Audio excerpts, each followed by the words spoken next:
ನಿಮ್ಮ ಬಿಸ್ನೆಸ್ ಯಾವುದೇ ಇರಲಿ ಅದನ್ನು ಪ್ರಚಾರ ಮಾಡಬೇಕಾದ್ರೆ ಸುಮನ್ ಟಿವಿಯಿಂದಲೇ ಸಾಧ್ಯ. ಕೂಡಲೇ ಸಂಪರ್ಕಿಸಿ. ಅನೈತಿಕ ಸಂಬಂಧ ಪ್ರಶ್ನಿಸಿದ ಪತ್ನಿಗೆ ವರದಕ್ಷಿಣೆ ಕಿರುಕುಳ, ಪತಿಯ ಕಿರುಕುಳ ತಾಳಲಾರದೆ ಪತ್ನಿ ನೇಣಿಗೆ ಶರಣು.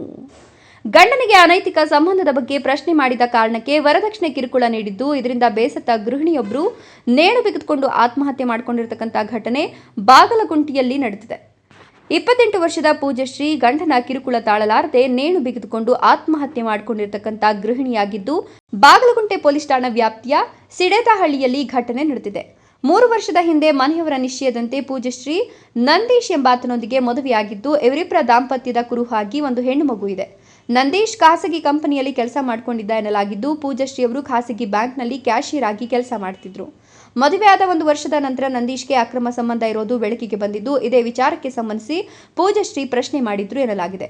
ಈ ವೇಳೆ ನಂದೀಶ್ ನಿಮ್ಮ ತಾಯಿ ಮನೆಯಿಂದ ವರದಕ್ಷಿಣೆ ತೆಗೆದುಕೊಂಡು ಬಾ ಅಂತ ಜಗಳ ತೆಗೆದಿದ್ದ ಅಂತ ಹೇಳಿ ನಾವಿರೋ ದೊಡ್ಡಬಿದ್ರಕಲ್ಲಲ್ಲಿ ಅವರು ನಮ್ಗೆ ತುಂಬಾ 15 ವರ್ಷದಿಂದ ಗೊತ್ತು. ಅವರಿಗೆ ತುಂಬಾ ಫ್ರೆಂಡು ಅವಳು. ನಾವು ಚಿಕ್ಕದಿಂದ ತುಂಬಾ ಸಾಕಿದೀವಿ ಅವಳನ್ನ, ತುಂಬಾ ಚೆನ್ನಾಗಿ ನೋಡ್ಕೊಂಡಿದೀವಿ ಕೂಡ ಅವಳನ್ನ. ಅವಳು ಇವಾಗ 2 ವರ್ಷ ಆಯ್ತು ಸರ್ ಮದ್ವೆ ಆಗಿ. ಅವರು ಮನೆಯಿಂದ ತುಂಬಾ ಟಾರ್ಚರ್ ಆಗಿ ಅವಳನ್ನ ಹೊಡೆದಿ ಸಾಯಿಸಿದ್ದಾರೆ. ಅವಳಿಗೆ ನೀವು ನ್ಯಾಯ ದೊರಕಿಕೊಡ್ಬೇಕು ಸರ್ ನಮಗೆ. ಅವ್ರಿಗೆ ಬೇರೆ ಕಡೆ ಅಫೇರ್ ಇದೆ ಅಂತೆ ಅವನಿಗೆ. ಅವನಿದ್ದನ್ನು ಯಾಕೆ ಸರ್ ಮದ್ವೆ ಮಾಡ್ಕೋಬೇಕಿತ್ತು ಅವಳನ್ನ? ನಾವು ಚಿಂದ ಮಕ್ಳುಗಳು ಸಾಕಿ ಬೇರೆಯವ್ರ ಮನೆ ಕೊಟ್ಟಿ ಅವ್ರು ಈ ತರ ಮಾಡಿದಾಗ ನಮ್ಗೆ ಎಷ್ಟು ನೋವಾಗುತ್ತೆ ಹೇಳಿ ಸರ್. ಅವಾಗ ಈ ತರ ಮಾಡ್ಬೋದಾ ಅವರು ನಮಗೆ? ಸುಮ್ನೆ ದಿನ ಟಾರ್ಚರು. ನಮ್ ಮನೆ ಬೇಕು, ನಂಗೆ ಒಡವೆ ಬೇಕು, ದುಡ್ಡು ಬೇಕು, ಸಂಬಳ ತಗೊಬಂದ್ ಕೊಡು ನನಗೆ, ನಿಮ್ಮ ಅಪ್ಪನ ಮನೇಲಿ ನನಗೆ ಮನೆ ಬರ್ಸ್ಕೊಡು, ಸೈಟ್ ತಗೊಡು ಅಂತೆಲ್ಲ ಕೇಳಿ ಅವಳಿಗೆ ಟಾರ್ಚರ್ ಕೊಟ್ಟು, ಅವ್ರ ಚಿಕ್ಕಮ್ಮದಿರು ಅವ್ರ ಅತ್ತೆದಿರೆಲ್ಲ ಟಾರ್ಚರ್ ಅವಳಿಗೆ. ಹೊಡಿಯಕ್ ಬರೋದು, ಬೈಯಕ್ ಬರೋದು, ಕೆಟ್ಟಾಗ ಮಾತಾಡೋದು ಅವಳಿಗೆ. ನಾನು ಅವಳು ಇಟ್ಕೊಂತೀನಿ, ನೀನ್ ಅವಳ ತರ ಇದೀಯಾ, ಹಂಗೆ ಹಂಗೆ ಅಂತ ಬೇರೆಯವ್ರ ಬಗ್ಗೆ ಕಂಪೇರ್ ಮಾಡಿ ಇವಳಿಗೆ ಹೇಳೋದು, ಆ ತರ ಎಲ್ಲ ಮಾಡಿ ಮೊನ್ನೆ ಕರ್ಕೊಂಡು ಹೋಗಿ ಹೊಡೆದಿ ಸಾಯಿಸಿ ಅವನೇ ನೇತಕ್ಕಿರೋದು ಸರ್ ಅವನು.